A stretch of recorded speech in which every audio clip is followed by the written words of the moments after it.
Buen día a todos, mi nombre es Adán Calixto Aedo. Esta presentación es para la materia Teoría General del Derecho para la profesora Beatriz Barrios Hernández con fecha del 20 de marzo del 2022.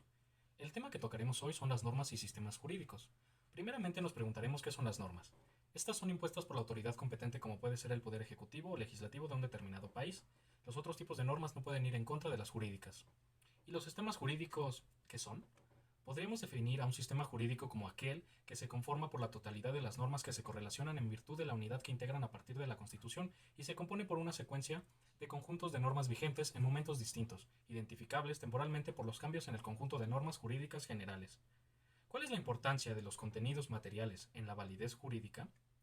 Debido a que los contenidos materiales de las normas jurídicas dependen de los hechos y circunstancias que rodean a la sociedad o estado al que pretenden ser aplicados, es obvio que los contenidos responden a un contexto espacial temporal, siendo adaptables al sistema normativo del estado que los aplica y aceptados por la población que se rige por ellos, cumpliendo los requisitos de generalidad, congruencia, coherencia, claridad y publicidad, evitándose así posibles problemas con los órganos judiciales que hacen uso de estas normas jurídicas para resolver casos concretos.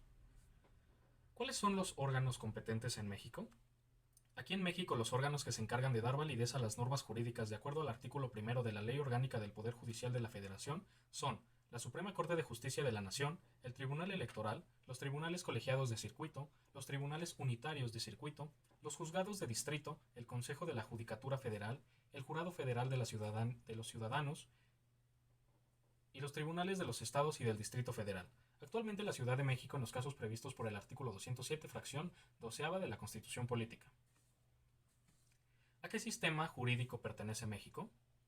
México pertenece al sistema romano-germánico, heredado y traído desde España, que a su vez es un producto del derecho del Corpus Iuris, estudiado en las escuelas jurídicas de la Europa occidental y con gran influencia del derecho romano arcaico, preclásico, clásico y posclásico.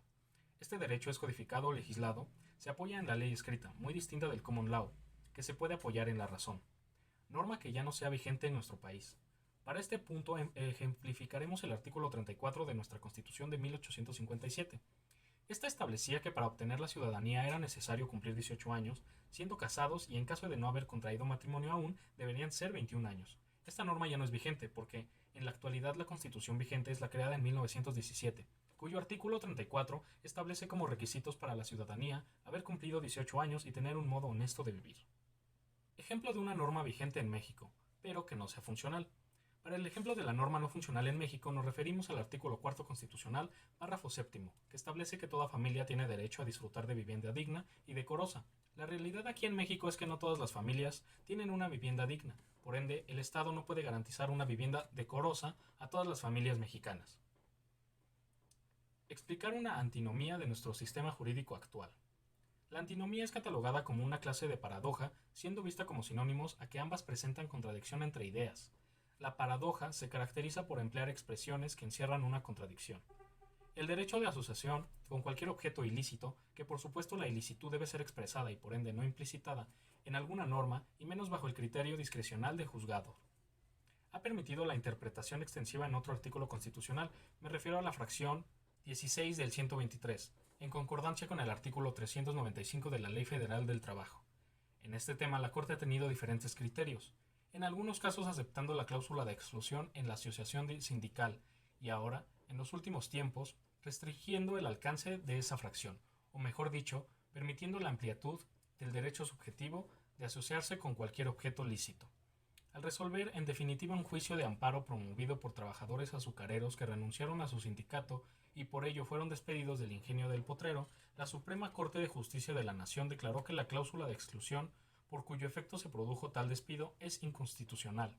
Ahora el Tribunal Constitucional ha coincidido con los partidarios de la libertad sindical. Lo hizo mucho tiempo después de que el gobierno mexicano pusiera en vigor el Convenio 87 sobre esa libertad, de la Organización Internacional del Trabajo, aparecido en el Diario Oficial del 16 de octubre de 1950, y que en otras facetas sigue siendo letra muerta. La Corte ha dado solo un primer paso. Se trata de una tesis aislada, por lo que el criterio sustentado por la segunda sala puede variar y solo será obligatorio cuando la suma de tesis genere jurisprudencia. Muchas gracias.